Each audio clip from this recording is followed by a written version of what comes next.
Welcome to another video on how to solo queue properly. Before we start, I just wanted to let you all be aware of what's happening with Friday's video. Hot mics won't be coming out due to a plethora of factors. But what does the main issue boil down to? You guessed it, K-June. As soon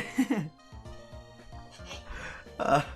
I mentioned in last Friday's video, K-June thought we could get our game streamed. Well, not only was he wrong about that, but he also didn't stream the game himself. Think that's bad? Get ready for this. K-June then proceeded to not record the match on OBS either. So you're thinking, why mention this if he never planned on recording in the first place? Well, you see, Outplayed recorded it without K-June even wanting it to. So then you would think, okay, cool, now you can do the hot mics even if it isn't perfect, right? Well, you're wrong. K-June's computer decided to crash immediately after the game, basically, and then it corrupted all of the footage we got from that game and from the games after.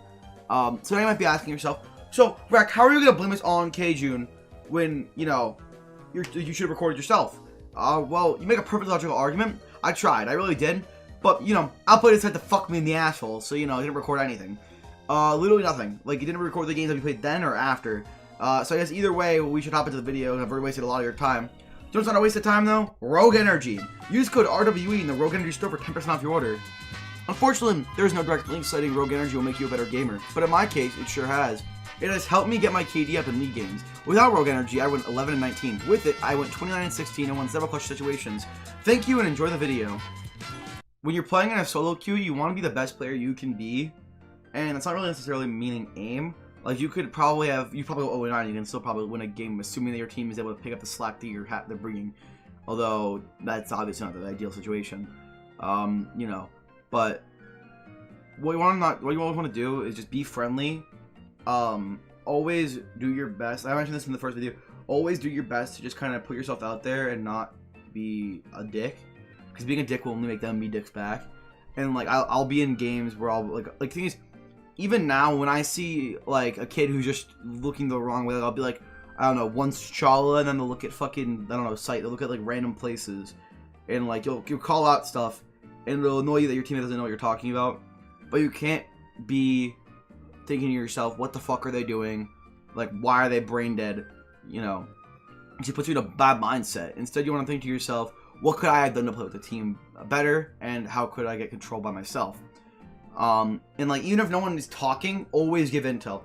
If there's no one, if you join out construction, for example, on club, and you just call out no one's construction, then there's a chance that their team might come over to construction, and, you know, be able to help you clear that shit. And that'll make your chances of winning the round way better. And like, even in small situations where it's like, you know, you're on like a Valk cam, for example, right? You see that your teammate's playing, I don't know, small tower, let's say, right? And you have Valk cam outside of, like, on the satellite dish for Oregon, right? And you're like, one's big window, you might want to go for a run out. You can help your team like that. And I mean, you know, maybe the telling them to run out was not the best idea always, but, you know, sometimes it'll give you a big enough boost to actually get something out of it. Flamethrowers are important, but with randos, make sure you, like, get them to say that they're actually going to watch it before you put your full trust in it. Because the amount of times where, like, you'd be like, oh, get on a drone, and then they just forget about your drone entirely, and they're just like, oh, wait, you want me to do that? Is unreal. And even when, like, it's, like, your own team, like, that you're playing with, like, let's say it's your 5-stack, you gotta make sure, just in general, that your team will always hear what you are saying. Because, like, if you're just, like, mumbling in your breath, you know, it's not gonna do much for you. But drone yourself in, because the randoms definitely will not do it for you. I can almost guarantee that. And if you die because you didn't drone, that's your own fault. Like, and if your teammate didn't refrag, like, if you're rushing in as Ash and then your teammate can't refrag you, that's your fault. I don't want to hear anything about, oh, you should, like, they should have been right behind you. They shouldn't do that. They should be close to you, but they shouldn't be directly behind you. And if you're just running in, like, I'm not talking, like, you know, they're like, you're pushing bakery and you're in bakery and then you get swung by prep and then no one refrags you. But I'm talking, like, they're probably gonna be, like, in bakery and you're running into prep and you're swinging into site. That's what I'm talking about. Or, like, you're going from basement on villa, you're going up from there. And that's just stupid. That's just gonna get you killed every time, and it's your own fault. Next to the operator picks, this kind of goes with the good player aspect. If you can work with your team and play an operator that'll help them out, it'll usually be better in the long run. Like, usually you want to wait for your team to pick operators, or just pick the support up first. In my case, I'm playing Hibana, Thatcher, Thermite, Ace, whoever can help me the wall open. Or if those operators are taken, I'll pick up the Nomad, I'll pick up the Capital, I'll pick up the Sledge, I'll pick up the whatever the hell is needed. Be flexible. If you're playing just one operator, it's gonna look really bad on you because you're not able to do anything. No one's gonna want that. And in the situation where you're playing one operator or two operators, and your teammates pick both those operators, what do? You just lose. Like, you know, you gotta be flexible with what you can choose. And you know, if you're shit, and if you're playing like shit, you know, I said this in the first video. If you're playing like shit, picking up that's just useful for the team. Like, Castle's extremely underrated. His gun's actually pretty good. The only real downside I see of picking Castle is the fact that the gun fires so slow. That's like the one thing I hate about Castle's UMP, is that it's such a slow firing gun that for the most part you don't actually get much benefit from it. But with Castle's shotgun as well, which is a secondary gun, he can make rotates. He's an all-around useful operator for defense, and I would even advise him, even if you're not playing like shit, to pick him. Although he just annoying, no one wants to play Castle ever. No one likes playing Castle. It's like picking Pulse, but you get nothing out of it for yourself. You just help your team. So that's kind of why a lot of people don't like Castle. Also, the gun choice is important. I've seen the Commando picked a lot recently, and it's also just been, I don't know, in the last, I want to say like 5 seasons, I've seen the pick rate of it go up. But to me, or actually, it's been always higher than that. But like I'd say up until the angle on the G8, that was the only time when people started picking the G8. Personally, I've always been a G8 believer. I guarantee I can probably find a clip of me using IQ G8 with a vert grip in like during my copper days when I was just fucking around playing the game and running into sight. And like I definitely have clips of that. I've always been a firm believer that the G8's just nice. It's always been good. But like I see people who pick the Commando. The Commando's just not as good. It's basically Thermite's gun, but it's just not. It's like 1 damage point better, and you can't even get wall open with it. Like just at that point, pick Thermite. Then there are people who run like the Spaz on Valk or the Spaz on Oryx, and I'm just confused. Why even do that? Like you gotta think. I know that sometimes it's like, you know, good for what you want to run. Like if you want to do like some stupid fucking thing as Oryx, I get that it's funny, but like, you know, you should never be picking those guns if you're trying to win, or picking like the shotgun on Pulse or Castle. Those operators, you should never use that. But it all, I mean, like I'd say preference is a big part of it, and make sure to choose guns that you're comfortable with. But don't pick like just because they feel comfortable doesn't mean they're good. Well, that's just how it is. It doesn't mean that they're good necessarily. Personally, Vigil with the K1A suppressor sounds nice as fuck, and it makes me feel super comfortable with it. But the trade-off is just too shit, so I can't even be thinking about using the suppressor on it.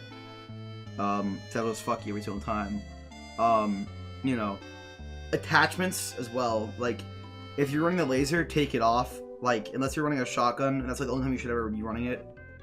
Even then, I'm still iffy on that. I don't really like running lasers on that, because it just gives away your position. Like, if you just aren't running a laser and you just play it close and you, like, you know, like if you're running a shotgun, you don't even have to use a laser for the most part, in my opinion, because the hip fire is not that bad. Honestly, it's even better if you don't have a laser. But that's just my opinion.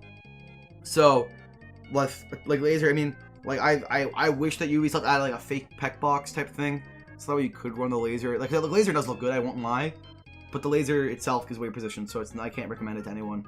Operator to operator for the you know, the muzzle, the comp, whatever it is, it's operator to operator. For the grip, you almost always want to choose vert, unless it's like an operator like Valk who doesn't have any recoil, so you can just pick the angled. But like on operators like Habana, I mean actually, no. But I wouldn't even say it's just limited to Habana. I mean, I'd say that even operators that have low recoil but not perfect, even you should run vert grips on. Like, but that's all preference based. But like, I mean, like for example, Thermite and Capital, I personally run the vertical grip on them because even though it doesn't seem like it'd be practical, it's just that that makes it have 0 recoil. And you know, it's obviously operator to operator, but you know, with sights, personally, I can't run anything higher than a 1x just my sensitivity becomes all fucked up, so I'm avoiding that. But like personally, I'd say the best sight in the game right now is gonna be the Hollow, followed by the Reflex and the Red Dot. Like I'm talking about the new Red Dot, and then like I don't know. Cause the thing is, the 8-cog and the 2x don't really feel that nice, and the 1.5 feels nice, but it's like the sensitivity's all fucked up on my end, so I can't really be bothered. The 3x is horrific. Makes the Cybertruck sight look actually good. And the final thing with operator picks and operators themselves is going to sound scummy, but skins do equal wins. If you're playing a ranked match, be a dick, wear Ember Rise. I know, I'm controversial as fuck for saying this, and I know a lot of people are going to be like, what the fuck, you would never Ember Rise? But you got to. It gives you, the amount of times that it'll save your life is unreal. Like, I'll put up a screenshot of what Ember Rise looks like on Villa, and you'll just see, like, normally you wouldn't see that. And it makes you, like, you have to think about how will the other player react, and if they see a skin like that, it's ridiculous. Like, the amount of times that me, during my time with Lucas, he raged about people who are running those fucking, like, skins that just blend in with everything. It's unreal. Like, it can help you so much to win a round, and I would advise just switching to those annoying skins that everyone hates. And that just about wraps up the video, though. Thank you all for watching. I appreciate it. Like and subscribe. If you want me to stop this series, let me know. If you want me to continue it, I'll continue it. And the actual operators themselves, of course, also have an impact. That's what we'll be covering in the next video, which will be up next week on Wednesday. And assuming all goes well, we should probably have a, like, we won't have, okay.